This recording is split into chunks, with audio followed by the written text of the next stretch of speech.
Semua orang yang pernah bersama gadis tercantik di sekolah pasti tahu. Jangan ambil uang di atas meja.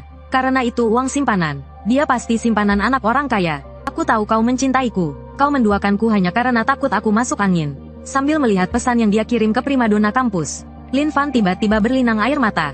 Tapi bukan karena dia bucin, melainkan karena dia telah berada di dunia lain selama 100.000 tahun. Sekarang dia akhirnya terlahir kembali di bumi.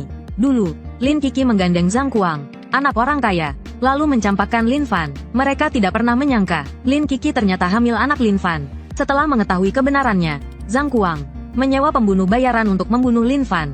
Setelah kematiannya, Lin Fan pergi ke dunia lain, dan beruntung mendapatkan batu dewa 9 langit. Dia mencapai puncak dewa tertinggi dan menguasai dunia lain selama 1000 tahun. Namun, dalam suatu peristiwa kesengsaraan surgawi, dia diserang balik oleh iblis hatinya dan tubuhnya hancur. Tapi takdir berkata lain, seutas jiwa yang tersisa mengubah takdirnya, membalikkan waktu dan kembali ke bumi. Dia tidak hanya kembali ke titik awal. Yang lebih penting lagi, batu dewa 9 langit juga ikut kembali. Saat ini, Lin Kiki sedang bermesraan dengan Zhang Kuang. Tiba-tiba Lin Fan mendobrak pintu dan masuk. Kubur saja harapanmu itu. Kau tidak pantas untukku. 30.000 ini hadiah dari Kuang Ge untukmu. Pergilah sejauh mungkin. Setelah itu, dia memamerkan cincin berlian pemberian Zhang Kuang. Memikirkan beberapa tahun aku bersamamu. Sungguh sia-sia. Lin Fan tersenyum sinis. Lebih baik kita berpisah baik-baik. Kenapa harus mempermalukanku? Zhang Kuang langsung naik pitam. Sampah sepertimu berani bicara dengan Kiki? Minta maaf sekarang. Mendengar keributan itu, pengawal berkulit hitam segera bergegas masuk. Hei, bocah, dengar tidak? Bosku menyuruhmu minta maaf. Lin Fan hanya mengatakan satu kalimat. Semoga kalian berbahagia selamanya. Lalu dia berjalan keluar. Zhang Kuang memberi isyarat mata. Pengawalnya langsung mengerti. Mereka menghalangi jalan Lin Fan. Berlutut dan jilat sepatuku sampai bersih. Mungkin kalau aku sedang senang, aku akan melepaskanmu. Lin Fan berkata dengan dingin. Aku sebenarnya tidak ingin mempermasalahkan ini. Kenapa begini? Zhang Kuang tertawa kecil, lalu mengambil kotoran di lehernya, dan menggulungnya menjadi pil kecil. Ini esensi dari tubuhku. Sekarang kuberikan kesempatan padamu untuk memakannya. Lin Kiki langsung bertepuk tangan. Suamiku hebat. Lin Fan mengepalkan tangannya erat-erat, tapi segera melepaskannya. Seharusnya, aku memang harus memberi kalian pelajaran. Tapi sekarang aku berubah pikiran. Karena aku rasa kalian belum pantas untuk kutangani. Pengawal itu tidak tahan lagi mendengarnya. Kau masih saja berlagak. Ya, lebih baik kau berlutut saja. Detik berikutnya, pupil mata Lin Fan seketika berubah dari hitam menjadi merah. Kau mau mati? Melihat aura mengerikan yang dipancarkannya, pengawal berkulit hitam itu ketakutan dan mundur beberapa langkah. Namun, Lin Qianqian tidak peduli. Tuan muda Zhang, lihat betapa sombongnya dia. Zhang Kuang langsung berdiri dan menunjuk Lin Fan dengan marah. Berhenti kau, ayo, nak, hari ini kau akan mati di sini. Namun, detik berikutnya, kakinya tersandung. Dan dia jatuh tersungkur. Pil yang dia keluarkan malah jatuh ke mulut Lin Qianqian. Kakinya langsung menegang. Dan dia berlutut di lantai. Dia tampak seperti ingin muntah. Namun, Lin Fan bahkan tidak meliriknya. Dan langsung meninggalkan hotel. Lagi pula, saat ini dia tidak memiliki kekuatan. Prioritasnya adalah berkultivasi secepat mungkin. Karena telah hidup kembali, dia bertekad untuk melampaui kekuatannya di kehidupan sebelumnya. Berdiri di puncak alam semesta. Kemudian, Lin Fan melewati sebuah apotek, dan menggunakan uang sakunya yang ditabung selama 2,5 tahun, untuk membeli He Shou. Karena adik perempuannya sakit-sakitan sejak lama, dan menderita TBC. Penyesalan terbesarnya di kehidupan sebelumnya, adalah melihat adiknya meninggal karena sakit. Sekarang, dia hanya perlu menggunakan He Shou, dikombinasikan dengan batu dewa 9 langit, untuk menyalurkan energi dan mengubahnya menjadi penyembuh, dan menyembuhkan penyakit kronis adiknya sepenuhnya. Namun, ketika Lin Fan pulang, dia menemukan sekelompok preman menghalangi pintu. Lin Fan langsung berteriak, apa yang kalian lakukan? Mendengar suara yang familiar itu, Lin Xiaodei bergegas keluar, dan memeluknya sambil menangis. Preman itu mencibir, kirain siapa? Ternyata si payah ini. Lin Fan perlahan berbalik, di dunia ini, belum ada yang berani mengganggu adikku. Seluruh tubuhnya dipenuhi aura pembunuh, seperti iblis yang turun ke bumi. Preman itu terkejut dan membuka mulutnya lebar-lebar. Kau berani mengancamku? Meskipun dia berkata begitu, tubuhnya jujur, melihat Lin Fan akan menyerang. Preman itu menggertakkan giginya. Kau pikir kau bisa menakutiku? Dengan berlagak galak, aku sudah memperingatkan kalian untuk pindah dalam seminggu. Mendengar ini, Lin Fan tiba-tiba teringat bahwa rumah ini adalah rumah pernikahan orang tuanya. Sekarang, keluarga Zhang Kuang ingin membangun di sini, maka dia menyewa beberapa preman untuk mengganggunya sesekali, berharap bisa menggusur rumahnya dengan harga murah dan merobohkannya. Saat dia hendak membalas dendam, adik perempuannya menarik tangannya. Kak, sudahlah, kita tidak bisa melawan mereka. Lin Fan mengusap rambut adiknya. Jangan takut, bagaimana si botak itu mengganggumu? Wajah Lin Xiaodi langsung memerah. Dia ingin melepas bajuku, tapi tidak berhasil. Dia meraba-raba tubuhku. Lin Fan benar-benar marah. Dengan kecepatan kilat, dia muncul di depan si botak, lalu memegang kepalanya, dan meninjunya dengan keras. Meraba, ku beri kau pelajaran karena meraba. Setelah berkata demikian, dia menendangnya lagi, melumpuhkan satu tangan si botak. Ini belum selesai. Lin Fan tiba-tiba mengangkat si botak, hendak mematahkan giginya. Si botak ketakutan dan berlutut memohon ampun. Bos, aku salah. Kumoh, ampuni aku. Anak buahnya semua terpaku di tempat. Belum pernah melihat bos mereka begitu ketakutan. Lin Fan dengan dingin berkata, pergi.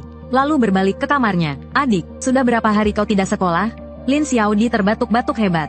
Seminggu aku tidak sekolah. Aku sakit parah beberapa hari ini. Mendengar itu, Lin Fan merasa sangat bersalah. Di kehidupan sebelumnya, adiknya sakit parah.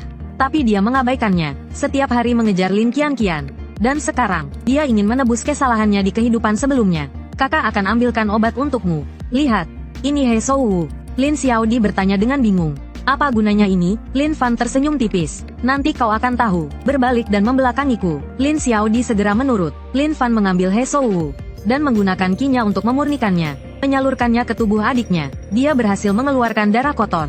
Dengan erangan kecil, Lin Xiaodi limbung dan langsung pingsan. Lin Fan akhirnya menghela nafas lega. Syukurlah tidak ada kesalahan. Setelah adiknya bangun, dia akan memulihkannya selama beberapa waktu, dan TBC-nya akan sembuh. Kemudian dia menggigit jarinya, dan menggunakan darahnya untuk menggambar jimat. Meletakkannya di tangan Lin Xiaodi. Dengan jimat pelindung ini, orang biasa tak bisa mendekat. Dapat menahan serangan mematikan. Meskipun semuanya tampak lancar, saat ini, ada masalah yang lebih rumit. Yaitu, dia hanya punya 100 yuan. Jika dia tidak menghasilkan uang, dia dan adiknya akan kelaparan. Dan ingin melipat gandakan 100 yuan ini. Bagi Lin Fan, sebenarnya bukan masalah besar, karena seorang kultivator bisa melihat tembus pandang. Kedatangannya seperti naga memasuki lautan. Tentu saja dia akan menunjukkan keahliannya. Namun, bahkan sebelum memasuki pintu kasino, dia diremehkan oleh penjaga pintu. Orang miskin seperti ini berani datang ke sini, tapi semua tamu adalah tamu. Aku tidak akan menghalangimu memasuki kasino. Tempat ini penuh dengan aroma uang. Bahkan ada dealer seksi yang membagikan kartu secara langsung. Mata Lin Fan langsung berbinar. Berencana untuk menggunakan waktu sesingkat mungkin untuk mendapatkan banyak kekayaan, lalu membiarkan adiknya hidup seperti seorang putri. Maka dia pergi ke meja teramai dan duduk dengan santai. Tapi tak disangka, hal itu membuat pria berpenutup mata di sebelahnya tidak senang. Di kota ini, tak lebih dari 10 orang yang berani duduk di kursi ini. Karena kau masih muda dan tidak tahu apa-apa, aku tidak akan mempermasalahkannya. Lin Fan meliriknya dengan acuh tak acuh, lalu membuka sebungkus rokok. Setelah menghembuskan asap, dia bertanya dengan santai, kenapa? Pria berjas yang duduk di seberangnya mengerutkan kening, lalu tiba-tiba menggebrak meja dan berdiri. Karena kau tidak memenuhi syarat. Mendengar ini, Lin Fan meremas kotak rokoknya, lalu melepaskannya. Syarat? Tidak ada seorang pun di dunia ini yang bisa membicarakan syarat di depanku. Dewa pemusnah Dao. Fluktuasi energi dalam yang terpancar dari tubuhnya membuat seorang pria tua di tempat itu tergerak. Ini pertama kalinya aku melihat seorang Grandmaster semuda ini. Saat itu, Lin Fan mematikan puntung rokoknya. Lalu bagaimana caranya agar aku memenuhi syarat untuk bermain dengan kalian? Pria berpenutup mata langsung berkata, keluarkan 10 juta, dan all in. Lin Fan menggelengkan kepalanya. Aku tidak punya. Begitu kata-kata itu terucap, semua orang tertawa. Apa dia orang bodoh? Membuat marah beberapa orang penting. Nanti dia akan mati tanpa tahu bagaimana caranya. Dealer cantik itu menghela nafas dalam hati. Pria yang selalu berhayal, seharusnya tidak diizinkan masuk. Tiba-tiba, pria berpenutup mata itu menggebrak meja. Penjaga, siapa yang membawa anak ini masuk? Manajer segera berlari ke sana. Tenanglah, aku akan urus ini. Satpam, cepat ke sini. Ada bocah bikin onar di sini. Begitu dia selesai bicara, pria tua itu berdiri. Anak muda ini tamu undangan saya. 30 juta cukup untuk satu putaran. Pemuda yang tampak lusuh ini ternyata dilindungi oleh Patua Wei. Pria berpenutup mata langsung berubah sikap. Kalau begitu, tamu kehormatan Patua Wei, mari kita main beberapa putaran. Lin Fan langsung menerima cek itu. Terima kasih, Patua. 30 juta memang sedikit. Aku akan mengembalikannya dalam satu putaran. Pria berpenutup mata berkata dengan yakin. Bagikan kartunya, bocah sombong. Aku akan membuatmu kehilangan segalanya. Melihat ekspresi tenang Lin Fan, dealer wanita menjadi sangat marah. Bocah, rasakan betapa kejamnya dunia ini. Aku akan sedikit memanipulasi kartunya. Patua Wei akan mendapat kartu terbaik. Kartumu yang kedua terbaik. Biar kau dan Patua Wei bertarung habis-habisan. Dan akhirnya kau akan kalah telak. Tapi dia tidak tahu trik kecil ini. Tidak ada artinya di hadapan kemampuan tembus pandang Lin Fan. Sama saja bohong. Meskipun Patua Wei mendapat kartu flush royal, kartu terbaik di meja, dia dengan tegas memilih untuk fold. Dealer wanita itu tercengang. Sekarang kartu terbaik ada di tangan anak muda ini. Bagaimana ini? Pria berpenutup mata mengamati semua orang. Kartuku bagus. Aku pasti tidak akan fold. Kita lihat saja apakah kalian berani ikut. Setelah bicara, dia mendorong setengah dari chipnya ke depan. Pria berjas itu tersenyum dingin. Apa yang tidak berani? Aku ikut. Lin Fan tahu kartunya yang terbaik. Jadi dia juga memilih untuk ikut. Tapi saat itu, pria berpenutup mata tiba-tiba menyerang. Aku lipat gandakan. Lin Fan dengan santai menyalakan sebatang rokok. Aku juga lipat gandakan. Sekarang uangku tidak cukup. Jika aku kalah, aku akan menerima hukuman apapun. Sudut mulut pria berpenutup mata sedikit terangkat. Bagus, kau cukup berani, bocah. Maka bersiaplah untuk menerima hukumanku. Buka, aku ingin melihat kartumu. Dealer wanita itu melihat kartu mereka berdua, lalu memandang pria berjas dengan rasa bersalah. Maaf, Anda kalah. Pria berjas itu hampir mengumpat karena kesal. Apa? Tidak kusangka aku akan kalah dari bocah ingusan ini hari ini. Pria berpenutup mata masih tidak terima. Aku tambah taruhannya. Lihat kartumu. Setelah berkata demikian, ia membalikkan kartunya sendiri. Hidup dan mati ada di tangan Tuhan. Kekayaan dan kehormatan ada di surga. Dia sama sekali tidak percaya akan kalah dari bocah ingusan ini. Lin Fan membuka kartunya. Flush hati merah. As, kau pikir bisa mengalahkanku dengan sepasang jack? Hanya mimpi di siang bolong. Melihat itu, wasit pun mengumumkan. 280 juta. Menjadi milik Tuan Lin Fan. Lin Fan tersenyum puas. Maaf, semua uang ini milikku. Pria berpenutup mata itu benar-benar marah. Kau mungkin menang. Tapi apakah kau bisa menikmatinya? Aku jamin kau akan mati di jalan malam ini. Namun, tak disangka, begitu dia selesai berbicara, Tuan Wei tiba-tiba membela Lin Fan. Terima kekalahanmu, jangan membuat keributan di sini. Pria berpenutup mata itu tidak berani berkata apa-apa lagi. Ia pergi dengan kesal. Sementara Lin Fan memegang setumpuk uang dan berlari dengan gembira, lalu meletakkannya di meja Tuan Wei. Tuan, ini 30 juta yang Anda pinjamkan padaku. Sekarang aku kembalikan. Tuan Wei memberikan kartu namanya. Anak muda, aku mengagumimu. Jika kau butuh sesuatu, datanglah ke kota Tiandu dan cari aku. Lin Fan menerimanya dengan senang hati. Lagi pula, yang tinggal di kota Tiandu adalah pensiunan pejabat pemerintah. Tuan Wei mengangguk puas. Xiao Ning, antar Tuan Lin ini pulang. Sementara itu, di sebuah rumah sakit, aku tidak bisa menelan penghinaan ini. Ku akan menelepon Kak Ning untuk menghabisi bocah itu. Lin Qian memujinya. Suamiku hebat. Balas dendam untuk Qian. Zhang Kuang memeluknya erat. Tentu saja, dalam perjalanan pulang, Xiao Ning memulai percakapan dengan Lin Fan. Tuan Wei bilang Tuan Lin orang hebat. Dia memintaku untuk belajar darimu. Lin Fan tertawa dan melambaikan tangannya. Jangan begitu, aku hanya orang biasa. Saat itu, ponsel Xiao Ning berdering. Kak Ning, temanku dipukuli. Kau harus membelaku. Xiao Ning menggenggam erat kemudi. Siapa yang berani memukuli adik Kuang? Aku akan menemuimu sebentar. Tapi Zhang Kuang agak tidak sabar. Cepatlah kemari. Aku membawa orang-orang dan sedang menunggu di depan rumah bocah itu. Tapi aku belum berani masuk. Xiao Ning mengerutkan kening. Memalukan. Kebetulan aku sedang menuju ke arah sana. Tak lama kemudian, mobil itu sampai di depan rumah Lin Fan. Melihat Lin Fan muncul, Zhang Kuang sangat gembira. Aku sudah memanggil kakakku hari ini. Akan kupukul kau sampai tersungkur. Lin Fan menghela nafas pasrah. Bisakah kau berhenti menggangguku? Yo, siapa orang seperti hantu ini? Menjijikkan. Yang dia bicarakan, tentu saja adalah Lin Kiki yang berdandan menor. Ngapain lihat aku? Lin Fan, buang saja harapanmu. Kau tidak pantas untukku. Saat itu, Xiao Ning juga keluar dari mobil. Ada apa ini? Zhang Kuang langsung menunjuk Lin Fan. Bocah inilah, hajar dia sampai tersungkur. Mendengar ini, Xiao Ning sepertinya mengerti. Orang yang ingin kau hajar itu. Sebelum dia selesai bicara, Lin Fan memotongnya. Tunggu dulu, biarkan dia menyelesaikannya. Zhang Kuang melanjutkan. Akan kuberi kau pelajaran hari ini. Bukankah kau hebat? Kenapa diam saja? Bisu. Ya, Lin Kiki berjalan ke arah Xiao Ning. Jadi ini Kak Ning, sungguh tampan dan gagah. Lin Fan, lihat dirimu. Berdiri di samping Kak Ning. Kau seperti badut murahan. Lin Fan mengorek telinganya dengan jari. Sudah selesai, berisik dan memekakkan telinga. Lin Kiki tertawa mengejek. Belum, aku masih mau bicara. Kak Ning, giliranmu. Xiao Ning langsung menggulung lengan bajunya. Memang sudah waktunya aku turun tangan. Aku juga tidak tahan lagi. Zhang Kuang tertawa terbahak-bahak. Kak Ning akan mengamuk. Hajar bocah sialan itu. Namun, Xiao Ning mengangkat tangannya dan menamparkan wajah Zhang Kuang. Zhang Kuang jatuh ke tanah. Kak Ning, aku menyuruhmu menghajar bocah ini. Kenapa kau memukulku? Xiao Ning berkata dengan tegas. Tuan Lin adalah tamu penting Tuan Wei. Kau ini siapa? Kau cari mati. Ya, berlutut dan minta maaf pada Tuan Lin. Setelah mendengar itu, kaki Lin Kiki lemas, dan dia jatuh terduduk di tanah. Lin Fan tersenyum kecil. Sudahlah, aku tidak ingin berurusan dengan anjing gila. Suruh dia pergi saja. Xiao Ning menatap tajam Zhang Kuang. Cepat pergi, mau kutraktir makan malam dulu? Zhang Kuang ketakutan sampai berkeringat deras. Baik, aku pergi sekarang. Saat itu, Xiao Ning teringat pernah menghina Lin Fan. Ia segera berkata, Tuan Lin, saya tidak tahu itu Anda sebelumnya. Lin Fan berkata dengan tenang. Tidak apa-apa, kamu boleh pulang. Hal kecil, tidak perlu dipikirkan. Sebuah ekspresi hormat melintas di mata Xiao Ning. Tuan memang berjiwa besar. Kelapangan hatinya, sungguh mengagumkan. Mendengar suara pintu terbuka, Lin Xiaodi segera menoleh. Meletakkan kuasnya, ia berlari ke arah Lin Fan. Lin Fan tahu dia baru saja memenangkan 2 miliar. Pasti banyak orang yang tersinggung. Tapi, bagaimana jika harus bermusuhan dengan seluruh dunia? Dia hanya ingin melindungi senyum adiknya. Kemudian, Lin Fan menghabiskan 40 juta untuk membeli sebuah villa di Gunung Suelang dan mengajak Lin Xiaodi untuk melihatnya. Kakak, apakah ini rumah kita nanti? Lin Fan tersenyum dan mengangguk. Tentu saja. Tiba-tiba Lin Xiaodi berhenti. Kakak, villa ini pasti mahal, kan? Kita jangan boros. Tempat tinggal Xiaodi yang dulu sudah bagus. Mendengar perkataan yang begitu bijaksana, hidung Lin Fan terasa perih. Tidak apa-apa, kakak sekarang sudah menghasilkan uang. Sebuah villa bukan masalah. Lin Xiaodi bertanya dengan ragu.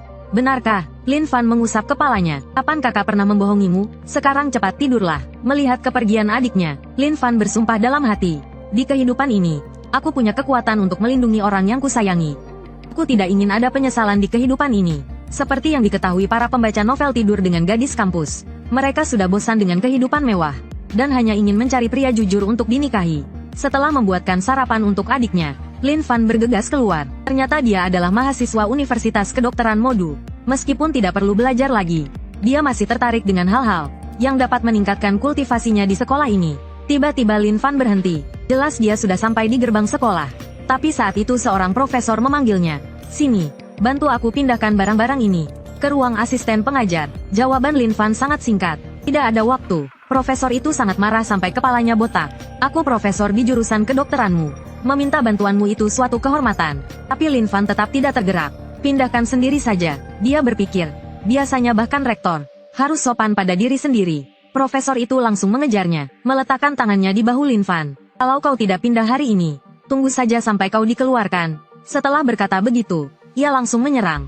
Tapi tak disangka, Lin Fan menghindarinya. Profesor itu menggertakkan giginya karena marah. Berani sekali kau menghindar. Detik berikutnya, Lin Fan mengeluarkan aura mengerikan. Profesor itu berteriak kesakitan dan jatuh ke tanah. Sebelum pergi, Lin Fan mematahkan salah satu lengannya. Satu langkah seorang kultivator adalah batasnya. Melewati batas berarti mati. Aku tidak membunuhmu. Sudah merupakan belas kasihan terbesar untukmu. Setelah mengatakan itu, ia berjalan dengan santai ke dalam kampus. Kemudian, Lin Fan mengetuk pintu kantor administrasi akademik. Ternyata di kehidupan sebelumnya, ia meninggalkan studinya karena Lin Qianqian. Sekarang setelah terlahir kembali, tentu saja ia harus mengurus prosedur kembali ke kampus. Kepala Chen tampak bingung. Ada apa? Lin Fan menyerahkan sebuah dokumen dengan kedua tangannya. Kepala Chen membacanya sekilas. Kau baru saja mengurus cuti kuliah. Kenapa kau berubah pikiran hanya dalam beberapa hari? Lin Fan tersenyum dan hendak menjelaskan. Tapi tiba-tiba terdengar suara dari luar pintu. Kepala Chen, mahasiswa sekarang benar-benar keterlaluan. Melihat gips di tangannya, Kepala Chen mengerutkan keningnya. Profesor Liang, ada apa denganmu? Apakah lukamu parah? Profesor Liang berkata dengan marah. Mahasiswa sekarang seperti preman, berani memukul dosen. Kemudian Kepala Chen menatap Lin Fan. Permohonan kembalimu ke kampus aku setujui. Sekarang pergilah ke kelas. Namun, saat Lin Fan berbalik untuk pergi, ia dikenali oleh Profesor Liang. Lin Fan memasang wajah polos. Ada apa, Pak? Profesor Liang memelototinya dengan tajam. Tak kusangka kau berani datang sendiri. Kali ini kalau kau tidak dikeluarkan, aku bukan Liang. Mendengar ini, Kepala Chen sangat terkejut. Profesor Liang, apa yang kau lakukan? Profesor Liang segera menjelaskan apa yang terjadi di gerbang sekolah. Pelaku kekerasan seperti dia, aku sarankan langsung dikeluarkan dan namanya di blacklist. Kirim dia ke penjara selama beberapa tahun. Kepala Chen mencoba mendamaikan. Anak muda terkadang bertindak impulsif. Bagaimana kalau dia minta maaf saja? Lin Fan tersenyum sinis. Dia tidak pantas menerima permintaan maafku. Kata-kata ini langsung membakar amarah Profesor Liang. Kepala Chen, berhentilah berbasa-basi. Aku ingin dia keluar dari sekolah sekarang juga. Kepala sekolah Chen menghela napas pasrah. Lin Fan, kamu telah memukul guru. Mengingat ini pelanggaran pertamamu. Kamu diskors selama 1 tahun. Sekarang, bawa surat lamaranmu pulang. Detik berikutnya, Lin Fan tiba-tiba membanting meja. Seluruh meja langsung hancur berkeping-keping. Kepala Sekolah Chen, keputusanmu ini belum kusetujui. Kepala Sekolah Chen gemetar ketakutan. Namun, dia tetap nekat berkata, kurang ajar kau, berani-beraninya kau bicara seperti itu pada pimpinan sekolah. Jangankan kamu, bahkan kepala sekolah pun tak berani sedikit pun tidak hormat padaku. Profesor Liang ikut memanas-manasi. Dasar anak ini, baru kali ini aku melihat orang sesombong kamu. Lin Fan tersenyum dingin, nanti kamu akan tahu, apa arti kesombongan yang sebenarnya. Sekarang cepat urus prosedur kembaliku ke sekolah. Kepala sekolah Chen langsung menolak. Ku bilang padamu, kau tak akan bisa bertahan sehari pun di sekolah ini. Lin Fan pamit lalu berbalik pergi. Setelah keluar dari sekolah, dia langsung mengeluarkan ponselnya, dan menelepon Xiao Ning, pengawal Tuan Wei. Sementara itu, di ruang kepala sekolah sedang menikmati momen indah di bawah meja. Tiba-tiba, sebuah telepon masuk. Siapa ini, mengganggu waktuku? Belum selesai dia bicara, suara Tuan Wei terdengar dari seberang. Kembali ke Lin Fan, dia menemukan kelasnya berdasarkan ingatannya. Orang pertama yang dilihatnya, adalah cinta pertamanya, Ji Xiaozhu. Sayang, di kehidupan sebelumnya, dia dibutakan, dan menyia-nyiakan gadis sebaik dia. Lin Fan menyapanya dengan antusias. Xiaozhu, aku kembali. Mendengar suara yang familiar itu, wajah Ji Xiaozhu memerah, lalu dia memeluk Lin Fan erat-erat. Mereka berpelukan erat, namun, momen mesra ini, ternyata dilihat oleh pengagum Ji Xiaozhu. Ku Hengxing langsung berteriak, kalian sedang apa? Siswa-siswa yang menonton langsung bergosip. Tak disangka dia datang ke kelas. Lin Fan berani-beraninya merebut pacarnya. Akan ada drama nih. Ku Hengxing menghentakkan kakinya, dan menghampiri Lin Fan dan Ji Xiaozhu. Sepertinya dia siap memukul. Namun, detik berikutnya, sikapnya berubah drastis. Ji Xiaozhu, ikut aku sebentar. Ada yang ingin ku bicarakan. Ji Xiaozhu ketakutan dan bersembunyi di balik Lin Fan. Bicara saja di sini, tapi Ku Hengxing tidak setuju. Dan langsung mengulurkan tangan untuk menariknya. Primadona Universitas Kedokteran Modu, malah berlari ke pelukan seorang pecundang. Ku Hengxing sangat marah, langsung menerjang sang primadona sekolah. Namun, sebelum menyentuhnya, tangannya ditepis oleh Lin Fan. Enyah, dia bukan wanita yang bisa kau sentuh. Melihat Lin Fan sulit dihadapi, Huo Hengxing mengalihkan perhatiannya ke Ji Xiaozhu. Aku menyukaimu. Itu anugerah untukmu. Kalau kau benar-benar membuatku marah, aku akan menjualmu ke tempat termurah. Mendengar itu, Ji Xiaozhu gemetar. Napasnya menjadi terengah-engah. Lin Fan tersenyum kecil, lalu menatap Ji Xiaozhu di belakangnya. Tenanglah, ada aku. Mereka berdua malah bermesraan. Huo Hengxing memaki dengan marah. Lin Fan memelototinya. Aura mengerikan diam-diam dilepaskan. Tapi Huo Hengxing sama sekali tidak peduli. Kau tidak terima. Ya, tapi apa yang bisa kau lakukan padaku? Sampah, pukul aku. Melihat Lin Fan diam, Huo Hengxing semakin keterlaluan. Ayo, berani pukul aku. Coba saja. Mau tidak mau. Lin Fan menuruti permintaannya. Satu tendangan terbang, meluncurkannya puluhan meter. Asteris 2. Asteris, menabrak dinding kelas dengan keras. Bagaimana sekarang? Masih berpikir aku tidak bisa berbuat apa-apa padamu? Huo Hengxing terduduk di lantai, memegangi wajahnya sambil merintih kesakitan. Tak disangka, dia juga jago berkelahi. Lengah sedikit saja, aku hampir kalah. Tapi selanjutnya, tunggu saja ajalmu. Saat dia berpikir begitu, Lin Fan tiba-tiba mendekat. Masih mau lanjut? Huo Hengxing langsung berlutut memohon ampun. Aku salah, kata Lin Fan memancarkan kilatan tajam. Itu tidak bisa. Tiba-tiba mata Huo Hengxing memerah. Dia berdiri tegak dan menggunakan tinju bintang meledak. Tapi sebelum menyentuh Lin Fan, dia malah ditampar keras. Kemudian Lin Fan mencengkram kepalanya, dan menyikutnya, menghantam keras dadanya. Huo Hengxing langsung memuntahkan semua makanan yang dia makan. Belum selesai, diiringi suara patah tulang, dan jeritan yang menyayat hati. Lin Fan mematahkan kedua tangan dan kakinya, lalu mengangkat kedua tangannya tinggi-tinggi. Melihat ini, Huo Hengxing buru-buru memohon ampun. Namun sudah terlambat, hanya terdengar suara ledakan keras. Huo Hengxing perlahan-lahan roboh. Tidak diketahui apakah dia hidup atau mati. Ji Xiaozhu mendekat dan bertanya dengan khawatir. Kak Lin Fan, kau baik-baik saja? Lin Fan tersenyum hangat. Tidak apa-apa, jangan khawatir. Saat itu juga, suara ketua kelas, Zhong Jingxian, terdengar. Bukankah kau terlalu keras? Ayah siswaku adalah pejabat tinggi. Meskipun dia sudah pingsan, mintalah maaf padanya, dan masalah ini selesai. Lin Fan merangkul Ji Xiaozhu. Kau siapa? Pergi. Zhong Jingxian langsung marah dan malu. Bagus sekali, kau sama sekali tidak menganggapku ada. Kau tamat. Setelah mengatakan itu, dia pergi dengan marah. Tidak lama kemudian, wali kelas, Qin Jing, masuk ke kelas. Ada apa ini? Zhong Jingxian langsung mengadu. Lin Fan membuat siswaku pingsan. Mendengar itu, Qin Jing menatap Lin Fan. Apa yang sebenarnya terjadi? Lin Fan mengangkat bahu dengan acuh. Ku tidak tahu. Zhong Jingxian melanjutkan. Lin Fan jahat, kejam, dan brutal. Dia hampir membunuh teman sekelasnya. Kalau tidak percaya, tanya saja yang lain. Qin Qin Jing langsung melakukannya, menanyakan pada siswa lain, tapi mereka hanya melirik Lin Fan, dan langsung merinding ketakutan, karena aura pembunuh yang terpancar darinya. Qin Jing menghela napas pasrah. Lin Fan, ikut aku ke kantor. Ada yang ingin kubicarakan denganmu. Sebelum pergi, Lin Fan sengaja melewati Zhong Jingxian. Sampai jumpa, ketua. Ejekan yang terang-terangan ini, membuat Zhong Jingxian sangat marah. Dia kemudian mengeluarkan ponselnya, dan menelepon Zige, si pembuat onar sekolah. Berani karena guru sedang cuti melahirkan. Zige hanya mengincar guru-guru muda, menghilangkan mereka setelah menghamili mereka. Dia punya latar belakang yang sangat kuat. Bahkan sekolah pun tidak bisa berbuat apa-apa padanya. Semua orang tahu, bahwa Qin Jing adalah target berikutnya. Di kantor, Qin Jing bertanya pada Lin Fan, bagaimana keadaan keluargamu sekarang? Apakah Xiao Dai baik-baik saja? Lin Fan mengangguk, dia sudah bisa bersekolah. Bu guru, ada perlu apa memanggil saya? Wajah Qin Jing tiba-tiba memerah. Kau harus membayar 2 biaya sekolah. Pasti sangat sulit, kan? Harga rumah di kotamu sangat tinggi. Bahkan rumah susun sederhana sewa pun mahal. Kau belum punya tempat tinggal, kan?